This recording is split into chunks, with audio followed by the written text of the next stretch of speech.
The first thing the block heard that morning was not the father yelling. It was glass breaking. A sharp, ugly crack from inside the Callahan house, just after 5:40, when South Philadelphia still looked half asleep under its yellow street lamps, and the trash trucks had not yet dragged their metal thunder down the avenue. I was on the utility pole at the end of Mercer Street, where the wires dipped like tired ropes over the row houses. Rain from the night before still clung to the gutters. Steam rose from manhole covers near the corner deli. A bus hissed at the stop 2 blocks away, opening its doors to nobody. Then came Frank Callahan's voice. "Dylan, stop, not loud yet." Not the voice the neighbors knew. This one was lower, tight, afraid. People always remember the yelling. They forget the first quiet plea. Dylan came out the front door with a duffel bag in one hand and a black hoodie pulled over his head. 26 years old, broad shoulders, unshaved jaw, eyes burning with the kind of anger that looks like confidence until it stands alone in the cold. Frank followed him onto the porch in work pants and a thermal shirt, his boots unlaced, one hand wrapped in a dish towel where the glass had cut him. Owen stood behind them in the doorway, 21, thin, quiet, always looking like he heard the second meaning of every sentence and wished he didn't. "Give me the keys," Frank said. Dylan laughed once. "Your keys, your house, your rules? Man, I'm tired." Frank stepped down one stair. "Not that car. You don't even know where I'm going." "I know enough." "No, you don't." Dylan turned, face red under the porch light. "You don't know anything except how to stand in a doorway and make everybody feel like dirt." Across the street, Mrs. Alvarez's curtain moved. 2 houses down, Mr. Benton stopped pretending to water a dead planter. The block was waking now. Blocks like Mercer Street wake through other people's trouble. Frank saw the curtains. That was his mistake. He felt the eyes. And instead of becoming honest, he became hard. "Get back inside before I drag you in." Dylan stared at him. Something in the sun closed. "There he is," Owen whispered. Don't." But Dylan was already walking. Frank followed halfway down the steps, then stopped. He did not chase him. He did not call after him again. He just stood there with blood soaking through the towel around his hand, watching his oldest son walk toward the corner, with the duffel bag knocking against his leg. From my wire above the street, I saw what the others missed.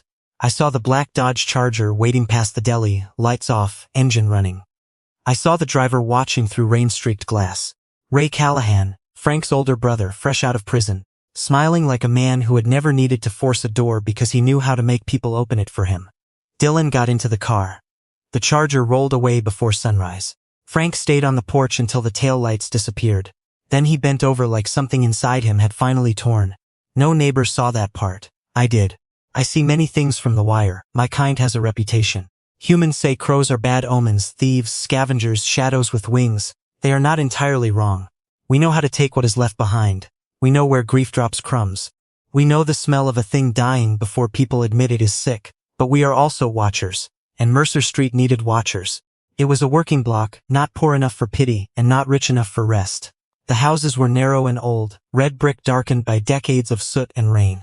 Men left before dawn in steel-toed boots. Women came home with grocery bags cutting red lines into their palms. Kids were gone from the street by then, grown and scattered, but the porches still remembered them. At night, the yellow street lamps made everything look jaundiced and tired. The deli sign buzzed in blue. The laundromat window glowed white until midnight. Sirens passed often enough that no one stood outside unless they slowed. The Callahan house was the third from the dead end. Brown brick, black railing, porch light that flickered when the washing machine ran. Frank had raised 2 sons there after his wife, Melissa, died from a stroke 43. He worked nights at Whitaker Steel Logistics near the Navy Yard, unloading freight, scheduling dock crews, fixing other people's mistakes before managers arrived clean-handed in the morning. He came home smelling of diesel, metal dust, and cheap coffee. He slept in pieces. He paid rent late. He yelled too much. That was what everyone knew. The rest was hidden. And hidden things grow teeth. By 7:15 that morning, Owen was sweeping broken glass in the hallway, while Frank stood at the sink cleaning his hand. Neither spoke. The kitchen smelled like burnt toast and old coffee. Melissa's photograph sat face down on the table where it had fallen from the hallway wall. The frame had cracked.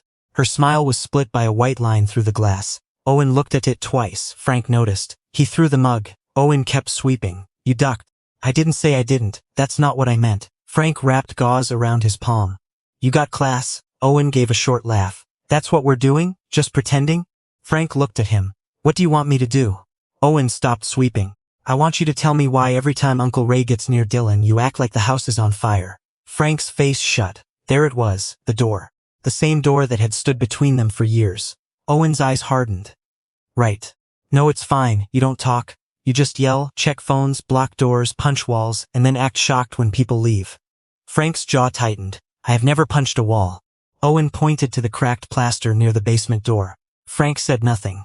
The furnace clicked on. Somewhere upstairs, Dylan's empty room creaked in the wind. Owen lowered his voice.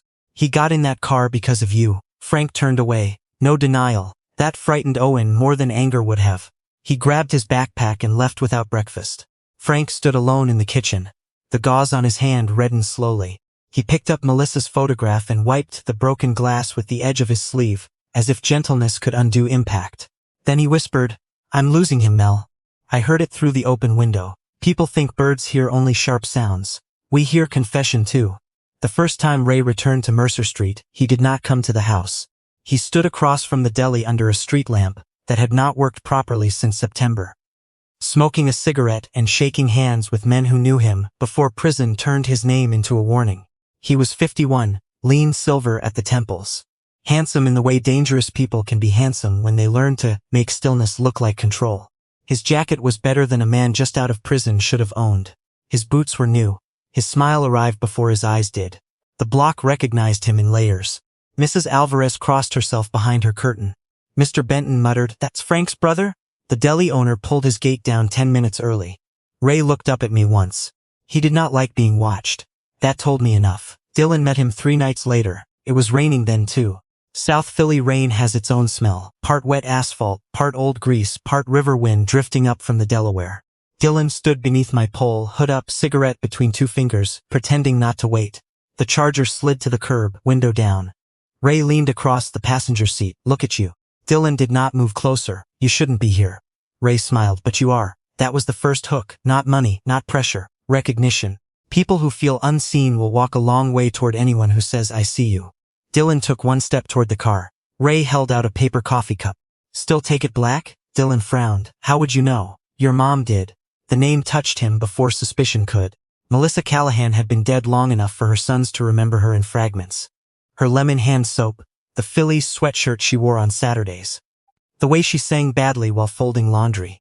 The way Frank stopped saying her name because it hurt too much, and because he thought silence was dignity. Ray used her name like a key. Dylan took the coffee. They talked for 11 minutes.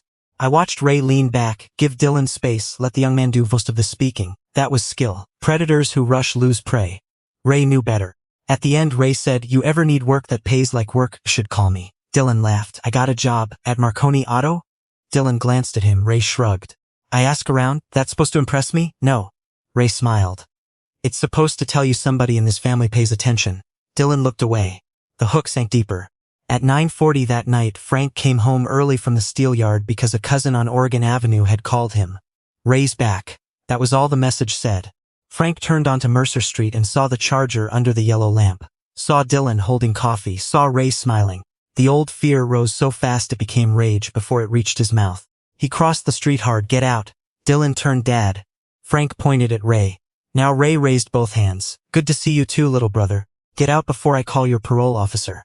The smile faded just enough. Dylan looked between them. What the hell is wrong with you? Frank did not look at him. He comes near you again, you walk away. Ray chuckled. You hear that? Still giving orders like he's got a badge. Frank stepped closer to the car. And you're still hiding behind family because strangers learn faster. Ray's eyes cooled. There was history in that sentence. Dylan heard it. Owen heard from the porch. The neighbors heard only volume. Dylan shoved Frank's arm down. Stop embarrassing me. Frank turned on him. Inside? Noy said no. Ray leaned back. Let the man breathe, Frank. Frank's face twisted. Do not call him that. What? A man? The rain fell harder. The street lamp hummed overhead. Frank saw Mrs. Alvarez watching. Saw Mr. Benton. Saw the deli owner peeking through the glass. He could have told the truth then. He could have said, your uncle recruits desperate men into jobs that leave them with records and scars. He could have said, a man named Marcus Bell lost his future because Ray made him feel important.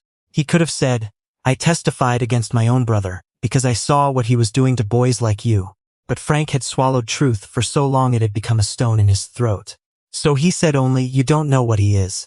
Dylan's voice was sharp. Then tell me. Frank looked at Ray, smiled slightly. Frank said nothing. Dylan nodded, disgusted. That's what I thought. He walked past his father into the house. Owen followed him inside. Ray started the car. Before pulling away, he looked at Frank and said softly, "You always were better at making enemies than saving people." Then he drove off. Frank stayed under the streetlight until the rain soaked through his work shirt. When he finally turned toward the house, his face looked 10 years older. Inside, Dylan was packing the duffel bag he would carry out days later. The block saw a controlling father. I saw a man watching the edge of a cliff and not knowing how to describe the drop. The next week turned the Callahan house into a pressure cooker. Frank checked the locks at night. Dylan stayed out later. Owen stopped inviting friends over because he did not trust the house to behave. The kitchen became a place where sentences came armed. "You working today? Why you checking my schedule now? You need money? You offering or accusing? Don't start. You started before I came downstairs." Owen ate cereal in silence between them, eyes moving back and forth like a metronome measuring damage. One evening, Frank found a folded slip of paper in Dylan's jeans while moving laundry from the washer. A number. No name. But Frank knew the last 4 digits. Ray had used variations of the same number for years. Burners changed, patterns did not. Dylan came in as Frank stood near the washing machine holding the paper. The basement bulb flickered. Water pipes knocked behind the wall. Dylan's face hardened instantly. "You're searching my clothes?" Frank closed his fist around the paper. "I'm doing laundry." "That paper jump into your hand?" Frank's voice stayed low. "What did he offer you?" Dylan stepped down onto the basement floor. "Who?" Frank looked at him. Dylan laughed. "You don't even hear yourself." "What did Ray offer?" "A conversation, you should try it." Frank moved closer. "He doesn't talk without wanting something, and you don't talk at all." Frank pointed toward the stairs. "Stay away from him." Dylan shook his head. "Or what?" Frank's mouth tightened. "Don't make me answer that." Dylan stepped into his space. "No answer. What are you going to do? Kick me out? Hit me? Call the cops on your own son?" Frank went pale. Owen appeared at the top of the basement stairs. "Dylan, stop." Dylan didn't look away from Frank. "You ever wonder why I'd rather talk to an ex-con than my own father?" The basement hummed. Rain ticked against the tiny window near the ceiling. Frank's hand shook around the folded paper. Dylan saw it. For a second, regret flashed across his face. Then pride covered it. Frank whispered, "You think he's freedom?" Dylan said, "No, I think he's not you." That was worse. He walked upstairs. Owen stayed at the top step staring at Frank. Frank opened his hand. The paper was damp with sweat. Owen's voice was barely audible. "What did Ray?" Looked up. "Not angry now, just trapped." "Enough." "That's not an answer." Frank nodded. Owen's face fell. He went upstairs too. Frank sat on the bottom step long after the dryer buzzed. Some men are not silent because they have nothing to say. Some are silent because the first truth will pull every buried thing behind it. And Frank was terrified of what his sons would see if the grave opened. Ray understood that. Ray used it. He met Dylan at a diner on Passyunk Avenue the following Monday. Bright lights, scratch tables, coffee that tasted burned even when fresh. The waitress called everyone on, and never asked why men sat in corners with their backs to the wall. Dylan arrived with grease under his fingernails from Marconi Auto. Ray already had a plate of eggs in front of him. "You eat? I'm not staying long." Ray pushed the toast across. "Men say that when they already plan to stay." Dylan sat. Outside the window, delivery trucks rattled through puddles. Ray waited until Dylan drank coffee before speaking. "Your father tell you why I went away?" Dylan looked at him carefully. "No." "That's interesting. Why?" "Because he was part of it." Dylan's eyes narrowed. Ray leaned back. "I don't mean he committed a crime. Frank never had the courage for that." "Then what?" Ray lowered his voice. "There was pressure, people above me, money moving, favors. I got caught in something bigger than myself." Dylan said nothing. "A kid got arrested. Marcus Bell. Good kid, wrong place, wrong night. Frank knew some things. He helped prosecutors build their case." "So?" Ray looked out the window. "So I went away. Men above me didn't." Dylan stared. "You're saying my dad helped put you in prison?" Ray looked at him. "I'm saying your dad knows how to cut family loose when it makes him feel righteous." That was not the full truth. But lies with bones of truth stand better. Dylan thought of Frank in doorways. Frank checking phones. Frank saying no without explanation. Frank making love feel like suspicion. Ray watched the thoughts cross his face. Then he placed a small envelope on the table. Dylan did not touch it. "What's that?" "Choice, I don't want your money." "It's not money." Dylan opened it. Business card. Harborline Freight Solutions. No address, just a number. Ray said, "Legit drivers get underpaid because they're legit. I know people who pay for discretion." Dylan pushed the card back. "No." Ray nodded. "Good. Means you're not stupid. Stupid men say yes fast." Ray took the card and slid it into his own pocket. Think about what you want, not what your father trained you to fear. Dylan stood. I'm done. Ray smiled gently. Sure. As Dylan left, Ray called after him. Your mother used to say you'd be the brave one. Dylan stopped with his hand on the door. His shoulders tightened. Then he walked out. Ray did not chase. He did not need to. 2 nights later, Dylan texted him. What kind of driving? The message sat on Ray's phone in the dark like a match. Owen sensed the shift before Frank did. Younger brothers learn weather. Dylan came home calmer, which was worse. Anger at least left tracks. Calm hid things. He stopped arguing as much. He took calls outside. He washed his work shirts without being asked. Frank noticed and grew more afraid. Owen noticed and grew more curious. On Thursday he followed Dylan after work, not well. Owen had never followed anyone before. He walked too close near Snyder Avenue, then too far near the auto shop. Twice he pretended to check his phone when Dylan looked back. By the time Dylan turned into the alley behind Marconi Auto, he had already seen him. What are you doing? Owen froze near the dumpsters. The alley smelled like motor oil, wet cardboard, and old onions from the pizza place next door. I wanted to talk. Dylan wiped his hands on a rag. You spying for Dad? No, then what? Owen swallowed. I think Ray's lying to you. Dylan laughed. You don't know Ray, neither do you. That landed. Dylan tossed the rag onto a workbench by the open garage door. You know what I know? He talks to me like I'm not already guilty. Owen stepped closer. Dad's scared. Dad's always scared. He just calls it rules. Owen's voice rose. You think I like living with him? You think I enjoy walking around that house like one wrong sentence sets off a bomb? Dylan's anger softened slightly. Owen rarely raised his voice. I'm stuck too, Owen said. You leave, I'm the one still there. I'm the one hearing him check the locks. I'm the one sitting across from him when he doesn't say your name. Dylan looked away. Before he could answer, a side door opened. Ray stepped into the alley. Everything okay? Owen went still. Ray smiled. You must be Owen. Owen did not take his hand. Ray let it drop without embarrassment. You look like Melissa. That sentence went through Owen like cold water. Dylan saw it. Ray's voice softened. She had kind eyes, same as you. Owen's mouth tightened. Don't talk about her. Ray nodded slowly like a man respecting pain fair. Then he looked at Dylan. You coming? Owen turned sharply. Coming where? Dylan said, none of your business. Ray placed a hand lightly on Dylan's shoulder. Not gripping, claiming. Owen saw it. So did I from the roofline above. Ray said, just a meeting. Owen's voice shook Dylan. Dylan would not look at him. Go home. Ray smiled at Owen again. Tell Frank I said hello. Owen walked home alone beneath dim streetlights. Halfway down Mercer Street, he stopped under my pole and looked up at me. People do that sometimes, not because they expect answers. Because they need one witness that isn't family. At home, Frank was at the kitchen table with bills arranged in 3 piles. Owen entered, rain on his hoodie, face pale.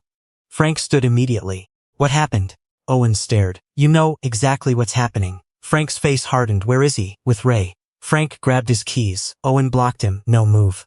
No, not until you tell me what Ray did. Frank's breathing changed. Owen. I saw him put his hand on Dylan like he owns him. Frank closed his eyes. That image struck him because he had seen it before. Different boy, different year, same hand. Owen pressed harder. Who is Marcus Bell? Frank opened his eyes slowly.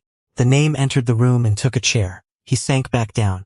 For the first time in years, he looked too tired to keep the wall standing. Marcus was your mother's cousin's boy, Frank said. Owen stayed still. He was 22, wanted to be a mechanic. Ray made him feel important. Frank rubbed both hands over his face. He gave him work, errands first, then drives.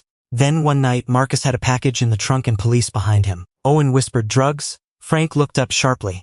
You don't need details. But Ray did it? Ray arranged it. What happened to Marcus? Frank stared at the bills. Prison, record, got out different, died 3 years later from things that don't show up as murder but still are. Owen sat slowly. And you never told us? Frank's voice broke. Your mother asked me to. Owen blinked. What? Frank stood suddenly and walked to the hall closet. He reached up behind a box of winter gloves and pulled down a shoebox wrapped in duct tape. The box looked older than Owen expected. Frank set it on the table. Inside were clippings, letters, a funeral card, a folded note in Melissa's handwriting, and a police report with Ray Callahan's name printed in black. Owen reached for the note. Frank stopped him. Then let go. Owen read Frank. If Ray ever comes back, don't fight him with anger. Tell the boys the truth before he tells them a lie. They will be old enough to understand one day. Promise me you won't make fear sound like hate. Love M. Owen's hand trembled. Dad. Frank stared at the tabletop. I failed that promise. The words came out flat. No defense. No excuse. Owen looked at him for a long time. The house hummed around them, refrigerator, pipes, old wiring, all the little sounds that had carried years of silence. Why? Owen asked. Frank laughed once without humor. Because telling you meant admitting my brother was poison. And if Ray was poison, maybe I was too. Same house, same father, same blood. You're not him. Frank's eyes lifted. I know that now in my head. Not always in my bones. Owen absorbed that. It was the most honest thing his father had ever said to him. Then his phone buzzed. A message from Dylan. Don't wait up. Owen showed Frank. The old fear returned. But this time Frank did not shout. He picked up the shoebox. We find him.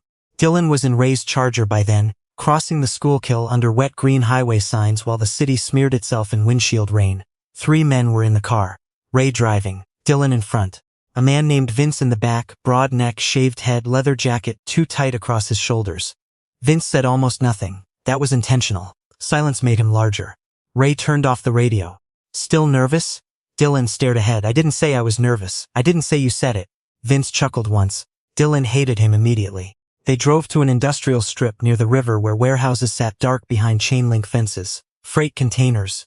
Loading bays. Puddles reflecting sodium lamps. The air smelled like rust, river mud, and gasoline. A white cargo van waited near a closed paper warehouse. Dylan looked at it. What is this? Ray cut the engine. A job. You said meeting. It became a job. Dylan turned. No. Ray smiled gently. Listen before you perform. I'm not driving anything. Vince leaned forward. You always talk this much? Ray raised a hand to quiet him. Dylan's heart beat hard. The city seemed very far away suddenly. Ray's voice softened. One drive. Keys in a visor. You take the van to a parking lot off leave it there. Walk away. You get enough money for first month, last month, security deposit, freedom. What's in the van? Ray sighed. That question is why you're still broke. Dylan stepped out of the Charger. Rain hit his face cold. I'm done. Ray got out too. His warmth was gone now, or maybe it had never been warmth. Dylan, you asked me for a way out, not this. Ray walked closer. You think your father's going to save you? He can't even say your mother's name without choking on it. Dylan flinched. Ray saw and pushed. Frank keeps you small because small sons don't scare weak fathers. Dylan backed away. Then headlights turned into the lot. Frank's pickup. It stopped crooked near the fence. Owen got out first, then Frank. Ray looked almost amused. Well, the rescue team. Dylan shouted. How did you find me? Owen held up his phone. Location sharing. You forgot you turned it on after my car broke down last year. Dylan closed his eyes. Unbelievable. Frank walked slowly, hands visible. Vince stepped near the van. Frank clocked him, then Ray, then Dylan. Come home. Dylan laughed in disbelief. That's your big speech? Frank swallowed. No. Ray spread his arms. Let him try. This should be good. Frank looked at his son. I testified against Ray. Dylan went still. Ray's face hardened. Frank continued before fear stopped him. Years ago, after Marcus Bell, after Ray used him, after Marcus took charges that broke him, I helped prosecutors because I knew Ray would keep doing it. Dylan looked at Ray. Ray shook his head. Half-truth. Frank nodded. It is, because the whole truth is worse. Rain ticked on the van roof. Frank stepped closer. I didn't tell you because I was ashamed, not of testifying, of waiting too long, of seeing what Ray was and hoping he'd stop because he was my brother. Ray snapped. Don't make yourself noble. Frank turned toward him. I'm not noble. I was late. That silenced Ray for half a second. Frank looked back at Dylan. Your mother knew. She told me if Ray ever came back, I had to tell you the truth before he told you a lie. Dylan's voice was low. Mom knew? Yes. And you still didn't tell us? Frank's face crumpled. No. Owen stood beside him, eyes wet. Frank said, I thought if I kept you angry at me you'd stay away from him. Dylan stared. That was your plan? Frank nodded. The worst one I ever had. Ray laughed sharply. Touching. Now ask yourself why he only confesses when he's losing control. Dylan looked between them. The van keys lay on the hood. Vince shifted impatiently. The distant sound of traffic moved like ocean behind the warehouses. Frank pointed at the keys. Put them down. Dylan did not move. Ray leaned toward him. Your father wants you scared. I want you free. Frank said quietly, freedom that begins with fear belongs to someone else. Dylan looked at him. The sentence landed because it did not sound like Frank. It sounded like pain finally learning words. Vince said, enough. He picked up the keys and tossed them at Dylan. Dylan caught them by reflex. That small catch changed everything. Sirens sounded faintly in the distance. Owen had called before they arrived. Vince swore. Ray's face went cold. You called cops? Owen stepped forward. I called before you could make my brother disappear into a mistake. Ray moved toward Owen. Frank stepped between them, not shouting, just standing. A wall. Ray stopped inches from his brother. You always hide behind somebody. Frank's voice was low. Tonight I'm standing in front. Police lights washed blue and red across the wet warehouse walls. Dylan slowly placed the van keys on the hood, then stepped away from them, not toward Frank, not yet, just away from Ray. It was enough. Vince ran. Ray did not. He stared at Dylan with something almost like disappointment. You had a chance to become your own man. Dylan answered, voice shaking. I just did. The first cruiser entered the lot. Ray lifted his hands, smiling again by the time officers stepped out. That was Ray. Even cornered, he performed innocence like a trade. Hours passed in statements, questions, fluorescent lights, vending machine coffee no one drank. Nobody was arrested that night except Vince on an outstanding warrant. Ray was questioned, then released pending investigation, because danger often knows how to stand just outside the line. At 3:47 a.m., Frank, Dylan, and Owen walked out of the precinct near 8th Street. The city smelled of wet concrete, exhaust, and tired bakery bread from somewhere opening early. They stood on the sidewalk. No one knew how to begin. Finally, Frank said, I'm sorry. Dylan stared at the street. For what part? Frank nodded slowly. All the parts I can see. And the ones I can't yet. That reached Owen first, then Dylan. Frank's voice shook.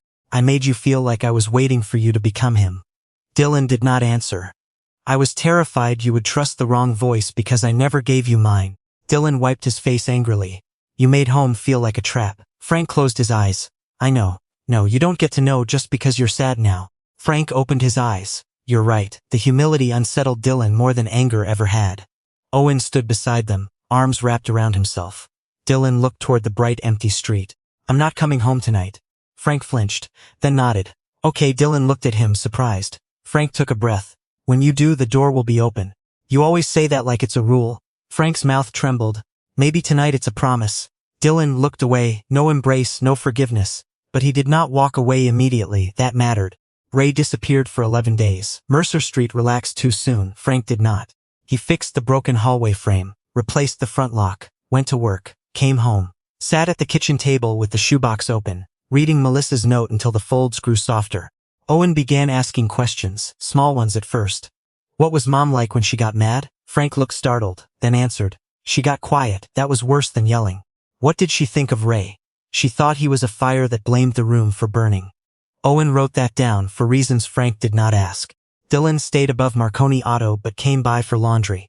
The first visit lasted 12 minutes. The second lasted 23. The third, he sat at the kitchen's table while Frank made coffee. It was terrible coffee. Dylan drank it anyway. On a rainy Thursday night, Ray returned not in the Charger on foot. No smile, no good jacket. Bruise under one eye. Plastic grocery bag in one hand. I saw him from the wire under the street lamp at the dead end, where the light made his face look older and meaner and more human than before. He stood outside the Callahan house for almost 5 minutes. Then Frank opened the door. He had been waiting. The porch light flickered. Ray looked up. I need help. Frank stepped outside and closed the door behind him. That small motion meant everything. The darkness stayed on the porch, not inside. Ray laughed weakly. You don't ask what happened? I can guess. I'm your brother. I know, then act like it. Frank looked at him for a long moment. Rain dotted his work shirt. I am. Ray's face twisted. You call that standing there like a guard dog? Frank reached into his jacket and took out an envelope. Ray looked at it. What's that? Bus ticket to Harrisburg. Shelter contact. Work program if you show up sober tomorrow morning. Name of a counselor who owes Melissa some more than he owes me. Ray stared. You planned this. I hoped I wouldn't need it. Ray laughed, but his voice broke in the middle. You always did think you could fix people with instructions. Frank's eyes were wet. No, I finally learned I can't fix you. Ray stepped closer. Then why the ticket? Because not fixing you doesn't mean wanting you dead. For the first time, Ray had no quick answer. He sat on the porch step. Frank remained standing. From inside, Owen watched through the curtain. Dylan stood behind him, home unexpectedly, laundry bag still at his feet. Ray rubbed his face. I liked how Dylan looked at me. Frank did not speak. He looked at me like I was still somebody. Frank's jaw tightened. He is not medicine for your shame. Ray looked up sharply. The truth had hit bone. The door opened. Dylan stepped onto the porch. Frank turned. Dill. It's okay. Ray stood. For a second, the old charm tried to return. Hey kid? Dylan looked at him. No anger now. That was worse for Ray. Were you ever trying to help me? Ray opened his mouth. The easy lie was right there. Yes, of course. Family. Instead, maybe because he was tired, maybe because rain makes liars heavy, he said, I liked being needed. Dylan nodded slowly. That answer hurt because it was honest. Ray looked at the envelope in his hand. Dylan said, then go need yourself for a while. Owen came to the doorway. Frank stood between his sons and his brother, not raging, not shouting, just there. Ray looked at the three of them. Something like envy passed across his face. Then he stepped down into the rain. At the sidewalk he turned. You think walls save people forever? Frank answered no. But sometimes they buy enough time to build doors. Ray stared. Then walked toward Broad Street, envelope in hand, until the rain swallowed him. He did not come back to Mercer Street. Not that year. Maybe not ever. Spring came reluctantly. Mercer Street remained Mercer Street. The deli gate still shrieked every morning. Mr. Benton still complained about parking like it was a federal issue. Mrs. Alvarez still knew everyone's business before they did. The street lamp at the dead end still buzzed yellow, though the city finally replaced the bulb in April, and made it only slightly less sad.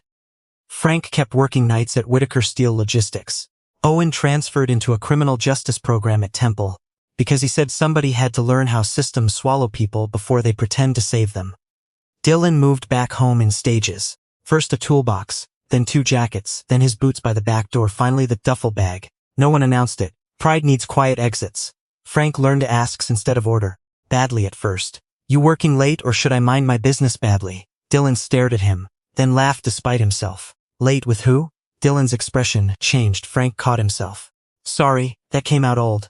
Dylan nodded. Marconi. Frank hesitated. You need a ride after? I'm good. Okay. The word was hard for him. He said it anyway. One Sunday afternoon they repaired the back fence together. Owen painted the porch railing. The Phillies game played on a radio balanced in the kitchen window. Rain clouds gathered but held. Dylan held a board while Frank drilled. Neither spoke for a long time. Then Dylan said, Was Mom scared of Ray? Frank kept working. Yes. Was she scared of you? The drill stopped. Owen froze at the railing. Frank did not answer quickly. That mattered. Finally he said, Sometimes. Not because I would hurt her. Because she saw what fear did to me. Dylan swallowed. Frank looked at him. She told me once that protection without tenderness starts looking like a cage. Owen quietly set down his paintbrush. Dylan said she was right. Frank nodded. Yes. Wind moved through the alley. The board creaked under Dylan's hand. Frank added, I'm trying to build different. Dylan looked at him. I know, not forgiveness, recognition. Sometimes that is the first mercy. On the anniversary of Melissa's death, Frank took the repaired photograph from the hallway and cleaned the glass. The boys watched from the living room. He held the frame carefully. Melissa smiled from the boardwalk at Wildwood, wind lifting her hair, sunlight on her face, one hand raised to block glare. Frank had not said her name inside that house for years except on documents. Now he hung the photo straight, then stepped back. I miss her, he said, 3 words. The room changed. Owen's eyes filled. Dylan looked down at his hands. Frank did not run from the silence this time. I was angry she left me with you two, he said. Both sons looked up. Frank turned. Not because I didn't want you. Because I didn't think I could keep you safe without becoming hard. His voice trembled. I became hard anyway. Dylan stood first. He crossed the room slowly. Frank looked frightened. That surprised me, even from the wire outside. Fathers can fear tenderness more than threat. Dylan stopped in front of him. For a moment, neither moved. Then Dylan put one hand on Frank's shoulder. Owen joined them. Frank stood stiffly between his sons, arms half raised like he had forgotten what they were for. Then slowly, awkwardly, he held them. Not tightly, not perfectly enough. Outside, the yellow street lamp flickered on, though the sun had not fully set. I ruffled my feathers on the wire. People think crows gather around endings. Sometimes we do. But we also recognize beginnings that look like tired men learning how to speak before it is too late. Years later, neighbors would tell the story wrong. Mrs. Alvarez would say Frank finally calmed down. Mr. Benton would say Dylan got lucky. The deli owner would say Ray was always trouble. They would all be partly right. Humans usually are. But I remember the parts they never saw. Frank standing under rain after his son left. Owen reading his mother's note at dawn. Dylan lowering the van keys onto wet metal under police lights. Ray admitting he liked being needed. The envelope in Frank's hand. The repaired photograph. The first time the word promise sounded warmer than rule. I remember because that is what watchers do. We keep the shape of things after people make them simple. Frank Callahan was not a perfect father. Do not make him one.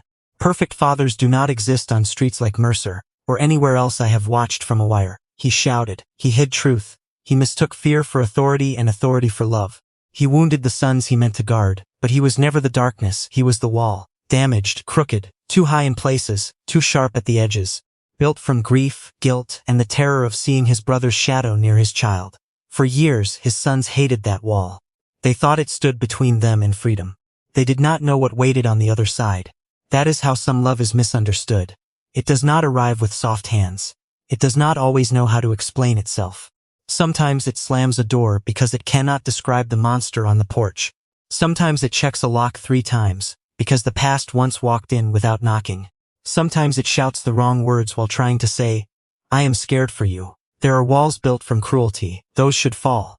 But there are other walls, lonely and ugly and badly made, raised by people who have no language for danger except anger. And if you live long enough, and watch closely enough from a high enough wire, you learn this. Some fathers do not push their sons away because they lack love. Some do it because they are standing with both hands against a darkness their children cannot yet see. And sometimes, when the truth finally comes into the yellow light, you realize the anger you hated was never the whole man. It was the sound of a wall holding.